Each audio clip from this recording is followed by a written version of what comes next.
On our anniversary, she texted, "Forgot. Busy with boss." I gave her gift to her stepsister instead. When the video hit 1 million views, her boss called me in a rage. 3 days later, he lost $6 million, and she lost everything she thought was safe. She never saw it coming. My name is Nolan Graves. I'm 44 years old. I've worked as a mechanical engineer at a manufacturing plant outside Columbus, Ohio for going on 19 years. I fix things for a living: turbines, conveyor systems, hydraulic lines. I understand how machines work because I understand how pressure builds, where metal fatigues, and at what point a hairline fracture becomes a full break. Funny how that didn't translate to my own marriage. Camila and I had been together for 17 years, married for 15 of them. She was a senior strategy manager at a regional manufacturing corporation, the kind of job that came with a corner office, quarterly travel, and a boss named Lester Crane who seemed to believe that his position entitled him to more than his salary. I met Crane twice at company events. Twice was enough. The man had a handshake like a politician and eyes that never stopped calculating. For our 15th anniversary, I decided to do something I'd never done before. Not flowers from a gas station, not dinner reservations I'd forgotten to confirm. Something real. I spent 2 weeks planning it. Ordered a rack of lamb from the butcher on 5th Street, the one Camila always said we should try. Picked up a bottle of the Malbec she'd mentioned once in passing 8 months ago. Yeah, I wrote it down. Set the dining room table like I'd seen her do for guests we had over years ago, right down to the folded cloth napkins and the tapered candles in the brass holders her mother left her. By 6:30, the food was ready and the candles were lit. By 7, the food was getting cold. At 7:18, my phone buzzed on the counter. I picked it up expecting traffic, expecting some apology, wrapped in excuses. What I got was 4 words and a period. Forgot. Busy with boss. No follow-up. No sorry. No ETA. Just that. Flat and final as a door slamming shut in an empty hallway.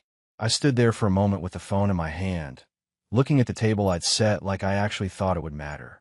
The candles were still going. The lamb was still warm. And something inside me went very, very quiet. I didn't blow up. Didn't throw anything. Didn't call her back and say things I couldn't take back. I just set the phone down, walked to the counter, picked up the small wrap box I'd spent a week tracking down, a vintage locket with a hand-engraved compass rose, the kind of thing she once said she'd always wanted, and I walked out of my truck. 20 minutes later, I was standing on Hazel Drummond's porch. Hazel was Camila's stepsister, 39 years old, lived alone in a small craftsman house on the east side of town. She opened the door in paint-stained jeans and reading glasses, holding a mug like she'd just been interrupted mid-sentence. She blinked at me once, then again. "Nolan." Her voice carried the kind of concern that doesn't perform itself. "Is everything okay?" I held out the box. "She's busy," I said. "You're not." Hazel looked at the box, then at me. She didn't pry. Didn't ask the dozen questions I could see behind her eyes. She just reached out slowly and took it, holding it with both hands like it was something fragile.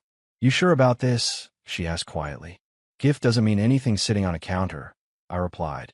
She nodded once, and something in her expression shifted. Not pity, something older and steadier than that. "Thank you, Nolan. I mean it." I turned to leave. She called after me from the doorway, voice low but clear. I hope she knows what she just walked away from. I didn't answer.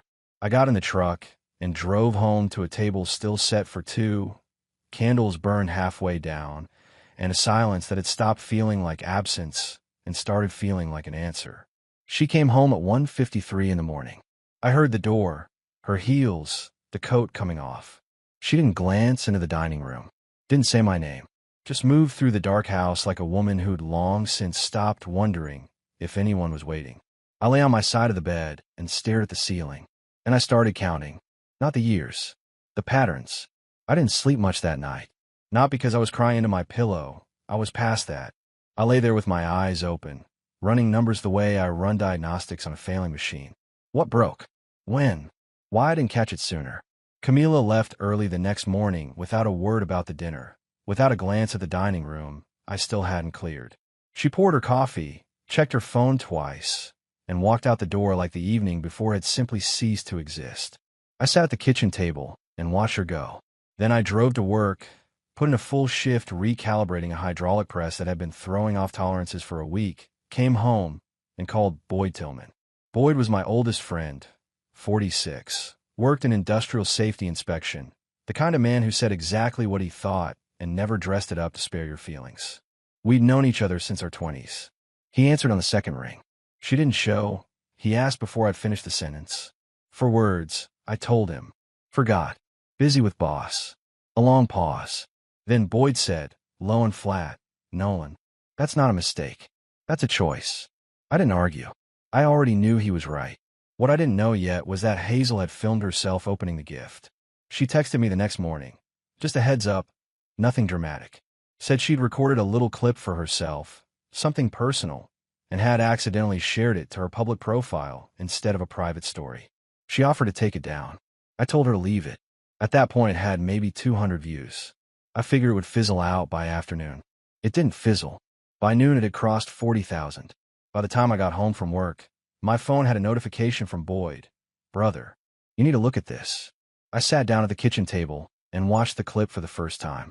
Hazel was on her couch in the same flannel she'd been wearing the night before, the wrapped box in her lap. Her voice was steady but soft, the way it gets when something genuinely catches her off guard. This was meant for my stepsister, she said, looking straight into the camera. It's her anniversary today. Her husband brought it to me instead. She opened the box slowly, and when she saw the locket, the compass rose, the engraving, she pressed her hand over her mouth and went quiet for a moment. Then she said my name. Just my name. Nothing else needed. The comments were already pouring in.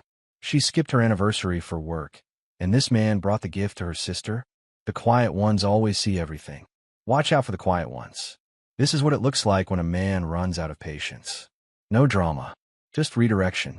One comment stopped me cold. Someone wrote, "This is what men do right before they leave. They don't yell. They reassign." I read that 3 times. By the following morning, the video had passed 1 million views. It got picked up by a men's lifestyle podcast, stitched into reaction videos, quoted in Twitter threads about emotional neglect. A marriage counselor posted a response calling it the quietest confrontation I've ever seen. None of them knew my name. None of them needed to. Then my phone rang. Unlisted number. 8:14 in the morning. I was pouring coffee when I answered. You think this is funny? The voice was clipped, already running hot. Lester Crane. I recognized the cadence. The tone of a man who'd spent decades never being challenged. That video. Your little stunt with the stepsister. I set the mug down slowly. I don't know what you're referring to. I replied, keeping my voice level. Don't play games with me, he snapped. I know exactly what you're doing. You're trying to embarrass her. You're trying to embarrass me. Mr. Crane, I said, calm as a closing valve. I gave a gift to someone who was home when she was asked to be. If that embarrasses anyone, the math isn't hard. Silence. The kind that crackles with something a man can't quite swallow. You have no idea what you started, he said finally. Maybe not, I answered, but I have a feeling you're about to show me. He hung up. I stood in my kitchen for a moment, processing what had just happened. He called me, not to explain, not to apologize on Camila's behalf, to warn me off. That told me everything I needed to know about what those late meetings actually were. That evening, I drove to Boyd's place, sat at his kitchen table with 2 beers and the hotel receipt I'd found in Camila's jacket pocket 4 months earlier. A charge I hadn't confronted her about, because I'd been trying to believe there was an innocent explanation. Boyd looked at it for a long time. San Diego, he said. March. She told you that was the regional vendor summit. She did. I confirmed. He slid it back across the table. And before Crane, was there anyone else you know of? Anyone before him? I thought about it. About a name I'd seen flash across her phone screen 18 months ago. A number she'd saved under an initial. The trip to Portland she'd taken, with a colleague from legal, that her company had no record of when I checked the travel portal 2 weeks later. Yeah, I said quietly. I think Crane's not the first. Boyd leaned back and looked at me the way men look at each other when there's nothing left to soften. Then we build a full picture, he said, and we do it right. I nodded. The machine had been failing longer than I thought. Time to find every fracture point. There's a particular kind of loneliness in a house where 2 people are still going through the motions. You pass each other in the hallway. You share a bathroom. You sleep on opposite sides of a bed like two countries that stopped negotiating. And all the while, something is quietly dying in the space between you, and only one of you knows it. Camila came home that Tuesday like nothing had shifted. Asked if I picked up dry cleaning. Mentioned she had an early call Wednesday. Poured herself a glass of water and went upstairs. I sat in the kitchen and thought about what Boyd had said. Build a full picture, do it right. So I started doing exactly that. I've been a mechanical engineer long enough to know that a failing system always leaves evidence. Stress marks. We're patterns. Residue. You just have to know where to look. I started in the obvious place, our joint account statements. 3 years back, then forward. Most of it was routine, groceries, utilities, the mortgage, her gym membership. But there were transfers. Small ones, irregular, always to an account I didn't recognize. Not enough to raise an alarm on their own. Enough to notice if you were paying attention. Then I found the document. It was in the paper tray of our home printer, face down, slid under a grocery store coupon sheet like it had been forgotten in a hurry. A travel expense reimbursement form. Camila's name at the top, dated 7 months prior. Hotel. 2 nights. A city she'd told me she hadn't visited since a trade conference 4 years ago. Room rate. Incidentals. Parking for 1 vehicle. And at the bottom, under additional travelers, a second name. Lester Crane. I stood at that printer for a long moment. The paper didn't shake in my hand. I wasn't the shaking type. I scanned it, saved it to a drive she didn't know existed, and put it back exactly where I'd found it. Then I went to the garage, sat on the workbench where I'd fixed 100 things over the years, and let myself feel it. Just for a minute. The weight of it. The confirmation of what I'd already known in my gut for months. I didn't cry. I didn't put my fist through the wall. I just sat with it until the feelings settled into something cold and clear and useful. I called Boyd that night. It's confirmed, I told him. And it's been going on longer than I thought. He didn't say I told you so. That's why he was my friend. Then it's time to talk to someone, he said. Not a marriage counselor. A lawyer. I already had a name. A colleague at the plant had gone through a divorce 2 years back and mentioned a lawyer in Columbus. Sylvia Reston, 51, known for being thorough and not particularly sentimental about it. I called her office the next morning and had an appointment by the end of the week. But before that appointment, something else happened. I was cleaning out a storage box in the spare room, the kind of task you put off for years, when I found an old photo album. Camila and I at the lake house, the summer before we got married.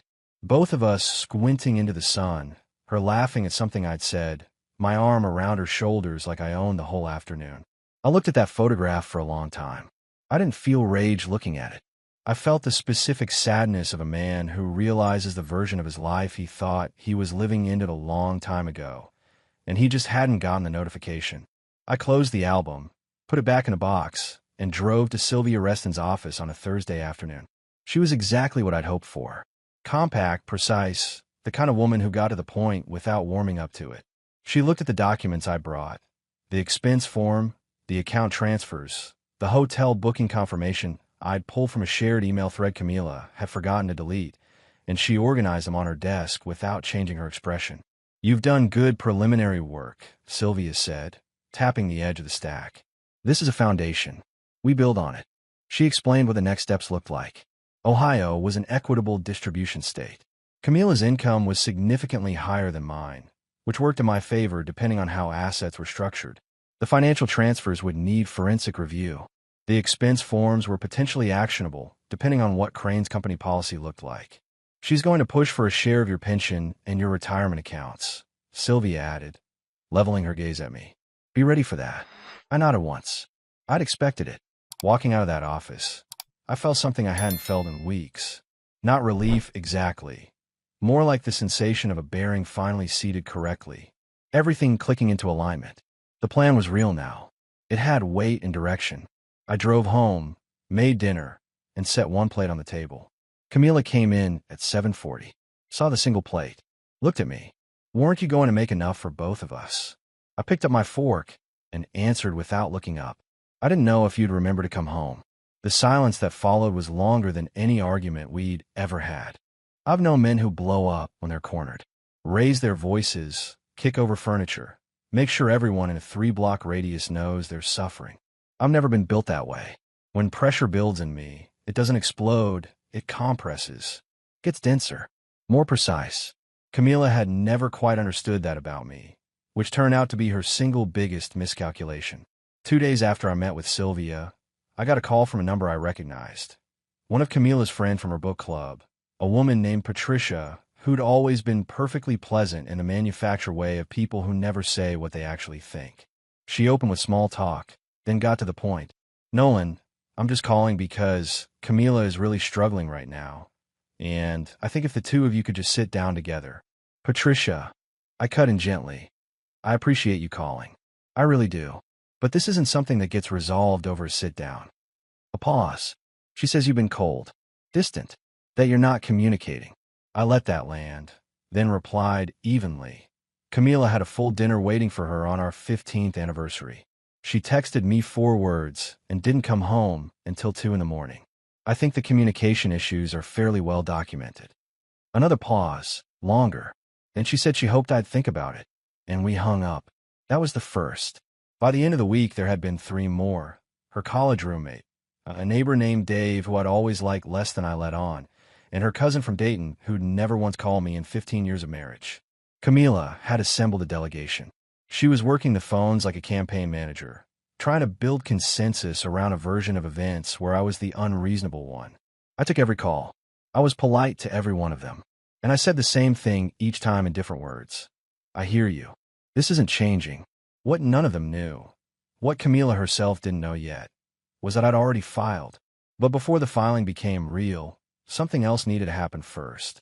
I'd gotten word through Boyd, who'd heard it from a contact at Camila's company, that Crane had taken to calling the whole situation a misunderstanding amplified by social media.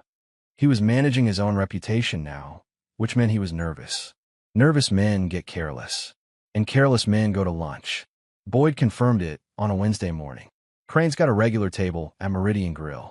Thursdays, noon, usually takes a direct report. This Thursday, it's Camila. I thought about it for exactly 40 seconds. Then I told Boyd I'd handle it. Meridian Grill was the kind of restaurant that wanted you to know it was expensive without saying so directly. Darkwood, leather booths, waitstaff who introduced themselves. I arrived at 11:55 and asked for a table near the back. Not hiding. Positioned. They came in at 12:10. Crane in a charcoal suit. Camila in the navy blazer she wore when she wanted to look authoritative. They were mid-conversation when they spotted me. Crane saw me first. His stride broke, just slightly, but I caught it. I waited until they were seated 2 tables over. Let them order. Let the water get poured and the menus get handed back. Then I stood, walked over, and pulled out the empty chair at their table without being invited. Camila's face went rigid. Nolan, what are you? I won't be long, I said, settling into the chair and addressing Crane directly. I want to give you the chance to look me in the eye and tell me that those San Diego travel receipts, the ones with both your names on them, represent a purely professional relationship. The table went very still. A couple 2 seats away glanced over. A waiter froze mid-approach. Crane's jaw tightened. This isn't the place. You called my house at 8 in the morning to warn me off, I replied, keeping my voice conversational. I'd say you made the choice about what's appropriate. I turned to Camila. 15 years. I deserved better than 4 words and a cold dinner. She opened her mouth. Nothing came out. I stood, buttoned my jacket, and looked at Crane one last time. Your compliance department received an anonymous submission yesterday. I'd recommend you consult your legal team before the end of business today. Then I walked out into the afternoon light, got in my truck, and drove back to work. I had a hydraulic press to recalibrate. The machine needed attention. So did I. The compliance submission landed on Monday. By Wednesday, I could feel the aftershock from 20 miles away. Boyd called me at noon while I was running a torque analysis on a press that had been misfiring for 3 days. He'd heard through a contact at Camila's company, someone in the administrative pool who talked more than she should, that the HR director had called an unscheduled meeting with department heads. Internal review. Sensitive matter. No further details. I set down my wrench and listened. They're moving fast, Boyd said, which means whoever received that submission took it seriously. Good, I replied. There's something else. He paused. Crane made a call this morning. To your plant manager. I went still. Fletcher said you'd been acting erratically, that you were harassing company employees. Wanted to flag it as a professional concern. I absorbed that for a moment.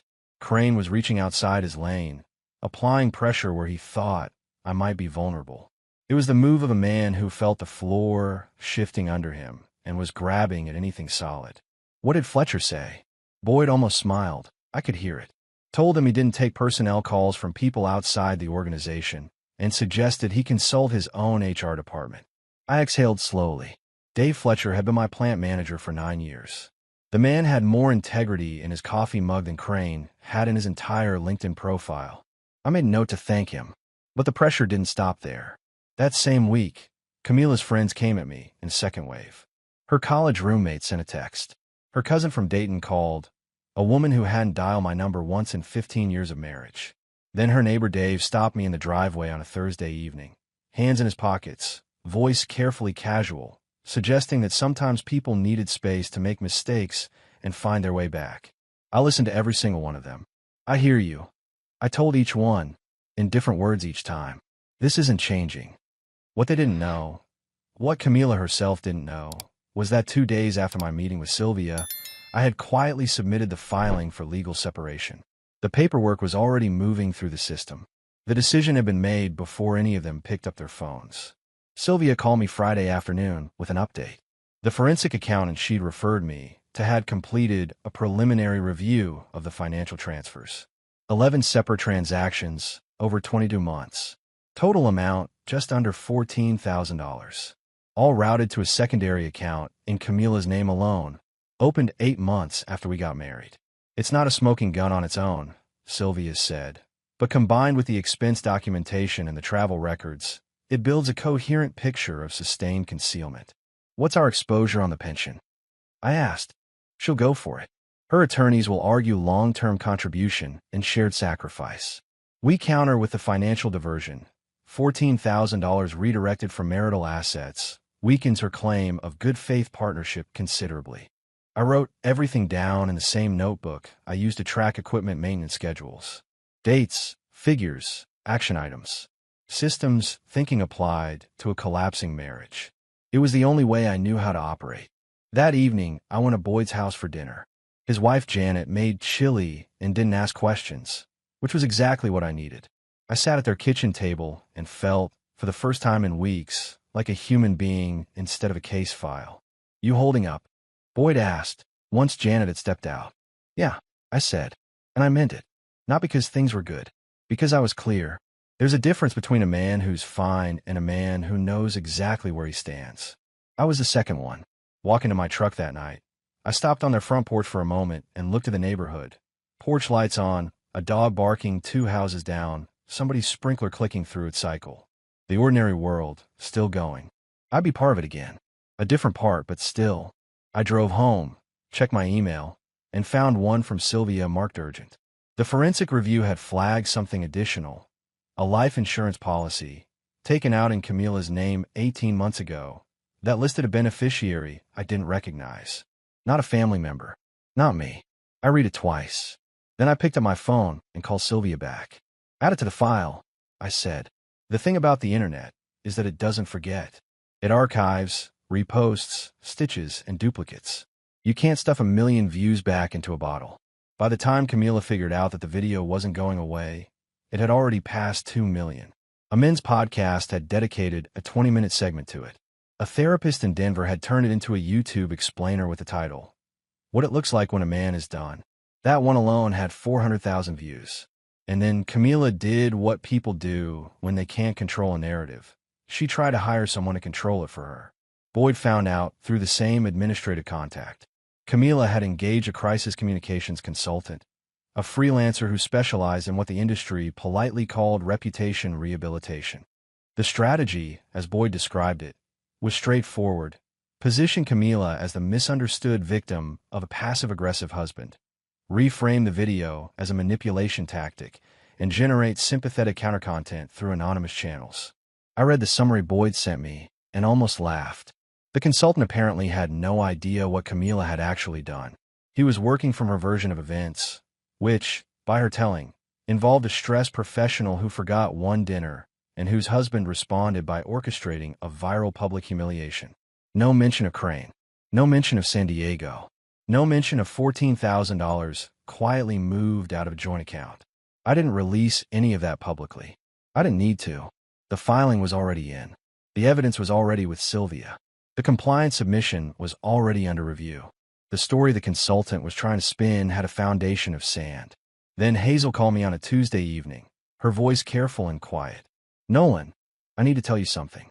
Camila called me this afternoon." I sat down. "What did she say?" Hazel exhaled. "She said if I didn't take the video down, even though it's already been shared 10,000 times and taking it down would accomplish nothing, she was going to tell your mother things about our family that aren't true. Old things. Things about why our parents' marriage ended." A pause. "She knows I've always been protective of that." Something hardened in me. Not rage. Something colder and more deliberate.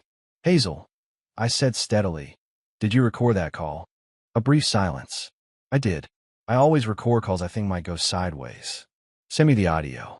She did, within minutes. I forwarded it to Sylvia with a single line. "Attempted coercion of a witness. Please advise."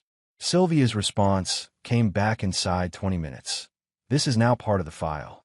Do not respond to Camila about this. Let me handle it." I put the phone down and sat in the quiet of the house for a while. The house that still had her things in it. Her reading glasses on the nightstand. Her half-empty bottle of lotion by the sink. The particular presence of someone who didn't know yet that the walls had already shifted around them. The PR consultant's first move came 3 days later. A carefully anonymous Reddit post that painted a portrait of an emotionally withholding husband who weaponized a family gift to humiliate his wife publicly. It was well written. Plausible, if you didn't know better. It got a few hundred upvotes before the comment section dismantled it line by line. Then someone who'd seen the original video replied with a screenshot of Camila's work calendar, publicly visible through a corporate event listing, showing a dinner reservation at a restaurant across town on the night of our anniversary. Stamped 7:45 p.m. 2 guests. The thread exploded. Camila deleted her LinkedIn within the hour. The consultant, apparently, stopped returning her calls. I only posted one thing throughout all of it. A single comment under the original video, quiet and final. Respect isn't demanded. It's demonstrated. She demonstrated hers. So did someone else. No name. No explanation. Just that.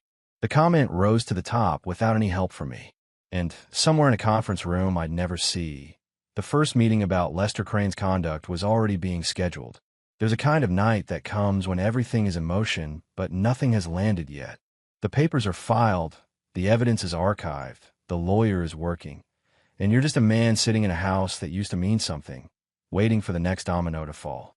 That week was full of those nights. Boyd came over on a Wednesday. We sat in the garage with the door open, 2 beers, the sound of the neighborhood settling into dark. He didn't push me to talk. That was the thing about Boyd. He understood that sometimes presence was the whole point. We watched a neighbor's cat walk the fence line, slow and unbothered, and neither of us said anything for a good 10 minutes. Then he asked, "You sleeping?" "Enough," I told him. "Eating?" "Boyd, I'm asking." "Yes, I'm eating." He nodded and took a drink. Then, after a moment, "You know what I keep thinking about? The time you drove 3 hours in a snowstorm to pull my brother's car out of a ditch in Pennsylvania. You didn't even complain. You just went." I remembered it. His brother had called from a rest stop, panicked, no AAA, 2 in the morning. I'd been out the door in 10 minutes. "Your point?" I asked. "My point is that's who you are," Boyd said. "And that's not what she valued. That's her loss, not yours." I didn't answer, but I held on to that. The following night, I was driving back from a late shift. A compressor seal had failed, and I'd stayed 2 hours past my schedule to make sure the repair held under load, when I came across a situation on Route 40. A sedan was stopped on the shoulder, engine off, a woman in her 50s standing in the cold with her phone in her hand, looking at a tire that had gone flat in the worst possible place. No turnout, no streetlights, guardrail right behind her. I pulled over and got out. It took about 25 minutes. The spare was undersized and the lug bolts had been cross-threaded by the last person who'd changed it, which took some patience and the right socket. She kept apologizing for the inconvenience, and I kept telling her there was no inconvenience. When we were done, she tried to hand me $40. I put my hands in my pockets. "Keep it," I said. "Drive safe." Pulling back onto the highway, something settled in me. Not peace exactly, More like confirmation. That I was still the man I'd always been. Whatever had happened in my marriage, whatever was coming, that part of me was intact. I got home at 11:15 to find Camila's car in the driveway. She was in the kitchen, still in her work clothes, sitting at the table with a glass of wine she hadn't touched. She looked up when I came in. "Sylvia Reston sent paperwork to my attorney today," she said. Her voice was controlled. "Just barely." "That's how it works," I replied, setting my keys on the counter. "You've been planning this for weeks." Not a question. Her eyes were searching me for something. Anger, maybe, or guilt. Something she could work with. "I've been responding to a situation that's been building for longer than that," I answered, moving to the sink to wash the grease off my hands. "Nolan." Her voice shifted. Softer now. The register she used when she wanted something. "We don't have to do this." I dried my hands, turned around, and looked at her directly. "Camila, I found the expense form. I know about San Diego. I know it wasn't the first time, and I know Crane isn't the only name in this story." I held her gaze. "You had every opportunity to tell me the truth. You chose silence. I chose a lawyer." She looked down at the wine glass. Her jaw was tight. "The house," she started. "Sylvia's handling the house," I said, "along with the $14,000. And the insurance policy with the beneficiary I don't recognize." The color left her face. I picked up my keys. "I'm staying at Boyd's tonight. I'll have the rest of my things out by the weekend." I walked out. No slamming doors, no final speeches. Just the quiet click of a latch that had been holding for a long time and finally let go. Sylvia Reston had a saying she used with clients in their first meeting that I didn't fully appreciate until I was sitting across from her in week 4. "Divorce isn't a conversation. It's a construction project. Build it right, or it falls on you." She'd build it right. The forensic accountant's full report landed on a Friday. 26 months of financial activity, cross-referenced against travel records, expense submissions, and the secondary account Camila had been using as a private buffer. The total diverted from marital assets came to just under $19,000 once the full scope was mapped. The initial estimate of 14 had been conservative. Sylvia walked me through it at her office, organized in tabs the way I organized maintenance logs. Her attorneys are pushing 2 arguments, she told me, tapping the first tab. First, that your pension and plant retirement account represent shared marital sacrifice, and she's entitled to equitable distribution. Second, that your retirement benefits and plant assets accumulated during the marriage qualify for partial claim. "She has nothing to do with my work," I said. "Her attorneys will argue she provided household stability that enabled your career growth." Sylvia's expression was dry. "It's a standard position. We counter with the financial diversion. 19,000 in redirected marital funds significantly undercuts the good faith partnership argument. We also submit documentation showing your plant's seniority and advancement predate the marriage by 4 years." She moved to the next tab. "The insurance policy. The beneficiary is a man named D. Vargas. We've identified him through property records. He corresponds to the initials you mentioned, DV. He appears in the Portland hotel booking as well." I sat with that for a moment. 2 men, 2 years of parallel deception. All while I came home, fixed machines, paid the mortgage, and convinced myself I was reading things wrong. "What's the recommendation?" I asked. "We filed for divorce on grounds of adultery. Ohio allows it, and with the documentation we have, it's supportable. Adultery as grounds limits her claims on retirement assets and significantly weakens the marital contribution argument." Sylvia leaned forward slightly. "She's also going to face separate professional consequences. The coercion attempt against Hazel Drummond is on record. Her employer received a copy of the compliance report. Whatever happens there happens independent of our case, but it won't help her position." I nodded. Then I asked the question that had been sitting in the back of my mind for 2 weeks. "The house, what's realistic? You built the down payment from your savings before the marriage. We have documentation. She contributed to the mortgage over 15 years, which the court will weigh. Most likely outcome is a buyout or for sale with an equitable split, adjusted for the financial misconduct." She paused. "It won't be a clean win on the house, but everything else, we're in strong shape." I thanked her, shook her hand, and walked out into a gray Tuesday afternoon. Moving the last of my things from the house that weekend, I worked methodically, Tools from the garage, files from the den, the few pieces of furniture that had been mine before the marriage. I left everything else. The kitchen table where I'd eaten 1,000 dinners. The bookshelf she'd picked out. The brass candle holders her mother had left her, still on the dining room sideboard, and used since the night I'd walked out with the anniversary gift. Boyd helped me load the truck. We didn't talk much, just worked. On the last trip out, I paused in the doorway of the living room, looked at the room that had been the center of a life I thought I was living. Somewhere in a storage box in the truck was the photo album from the lake house, the summer before we got married. I decided to keep it, not out of sentiment, because it was part of my history, and I wasn't in the business of erasing things that had actually happened. I closed the door behind me and got in the truck. The house sat quiet in the rearview mirror as we drove away. I've spent 19 years working with systems that have tolerance thresholds. Push a component past its limit and it doesn't negotiate. It fails. The only question is whether the failure is controlled or catastrophic. What happened to Lester Crane was neither gradual nor dignified. It was a controlled demolition, and the people holding the charges had been patient a very long time. Boyd called me on a Tuesday afternoon while I was running a calibration check on a new press assembly. He didn't open with small talk. "The board meeting happened this morning," he said. 4 hours, closed session. Carol got word out through the administrative chain. I set down my clipboard, and Crane walked in with a lawyer. Walked out without a job. I absorbed that. The expense documentation. All of it. Flight records, hotel invoices, the duplicate reimbursements, and apparently the texts his assistant printed off the company server before he could wipe them. Boyd paused. Carol said the board chair read some of them out loud. The room went completely silent. I thought about Camila sitting in that room. Whether she'd been called in. Whether she'd watched the man she'd redirected $14,000 toward get disassembled in front of a conference table full of people who'd been waiting for exactly this. What about his severance? I asked. That's the part, Boyd said, and I could hear the satisfaction he was keeping carefully controlled.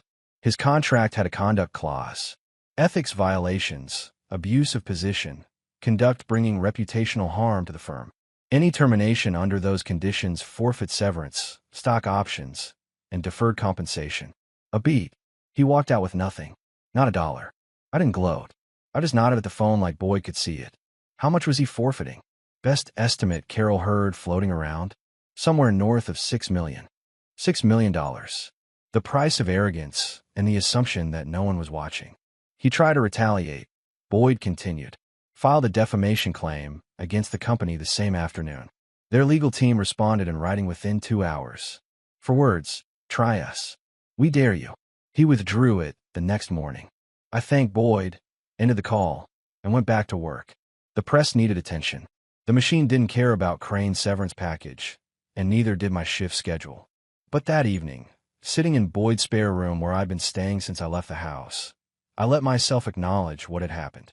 Not with celebration, with the quiet recognition of a man who had done exactly what he set out to do and watched it land exactly where it was meant to. Then Camila called. I answered. I don't fully know why. Maybe because I thought she deserved one final conversation. I heard about Lester, she said. Her voice was hollow. Scraped clean. I heard too, I replied. A long silence. Then, was any of it designed to do this? The video, the compliance submission, was this all calculated from the beginning? I thought about that honestly. The video was Hazel's. I didn't plan it. The compliance submission, I filed that because I had documentation and he called my house to threaten me. The rest of it happened because things tend to fall apart when the foundation is rotten. I paused. None of it would have happened if you'd come home that night. She went quiet again. I heard her breathing. I keep thinking about the candles, she said finally. You left them burning. I did, I confirmed. I didn't even look at the dining room when I came in. I know. Another silence. Longer than the others. Then she said, I'm sorry, Nolan. I know that's not enough. I know it's too late. But I'm sorry. I held the phone for a moment. I believe you, I said. It doesn't change anything. But I believe you. I ended the call and set the phone down on the nightstand. Outside, Boyd's neighborhood was quiet. A dog barked once somewhere down the street. A car passed. The world going about its ordinary business. I opened my laptop and checked the original video one final time. Just over 4 million views. The comments had settled into the kind of steady stream that meant the clip had found its permanent place in the internet's long memory. I scrolled through for a minute, strangers who would never know my name. Parsing a moment of quiet decision, they turned into something larger than I'd ever intended. I posted one final comment under the video. No announcement, no explanation. Some things you don't fix. You just learn to build better on cleaner ground. Then I closed the laptop and got some sleep. First solid night in weeks. The divorce was finalized on a Wednesday in early November, 4 months after I'd walked out of Meridian Grill and told Lester Crane his afternoon was about to get complicated. Sylvia had built the case the way she'd promised, methodically, without sentiment, and with enough documentation to make Camila's attorneys negotiate rather than litigate. In the end, Camila dropped her claim on my pension in exchange for a clean split on the house sale proceeds. The $19,000 in diverted marital assets was acknowledged in the settlement agreement and offset against her share of the retirement accounts. She got nothing for my plant benefits. She got a portion of the house equity, minus a documented adjustment for financial misconduct. It was equitable in the technical sense, and it was over. I shook Sylvia's hand outside the courthouse. She was already checking her phone for the next case. "You did good work," she said, not looking up. "Don't come back." I laughed. The first genuine one in a while. That's the plan. Camila had been placed on administrative leave from her company 3 weeks after Crane's termination. The internal review had expanded to include her expense submissions, which had been authorized by Crane and flagged in the same audit. She resigned before the formal conclusion. Last I heard from Boyd, she was consulting independently and living in an apartment across town. We had no contact. That was the arrangement, and it worked for both of us. Crane's defamation filing had gone nowhere, as expected. His LinkedIn remained deactivated. His name appeared briefly in a regional business journal's roundup of executive departures, described only as departed following an internal review. One quiet paragraph. No crown, no eulogy. Hazel, for her part, had received something she hadn't expected. About 6 weeks after the video peaked, a letter arrived from a nonprofit, an education and community foundation that had been watching how she handled the attention. Not with performance, not with leverage, just with grace under circumstances that would have broken a lot of people. They'd invited her to become an ambassador for a quiet integrity campaign they were building. She called me to ask if I thought she should do it. "You be doing it because it fits who you are," I told her. "That's the only reason you ever need." She took the role. I helped her prepare, made sure she had support without spotlight. She didn't want cameras or press, just a chance to be useful. That was Hazel. It always had been. I moved into a rental on the east side of Columbus in November, a 2-bedroom Craftsman with a detached garage that needed work. The garage alone was worth the rent. I spent the first weekend getting it organized, tools on the pegboard, the workbench level and clean. The kind of satisfaction you can only get from putting a space in order with your own hands. Boyd came over that Sunday with his truck and a load of firewood I hadn't asked for.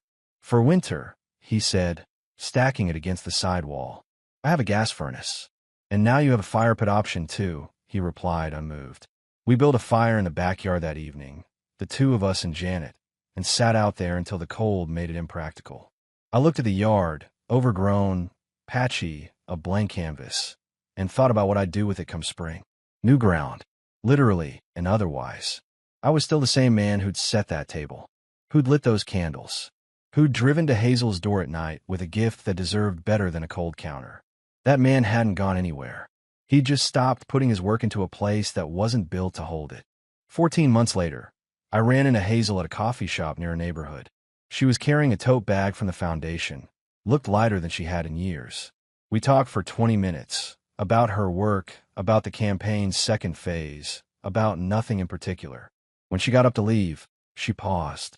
"You doing okay?" she asked. "Better than okay," I told her honestly.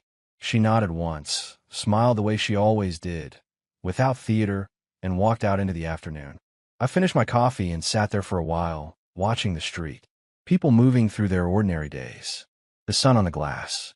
The particular quiet of a man who no longer had anything to prove to anyone. That was enough. And it was exactly what I'd earned.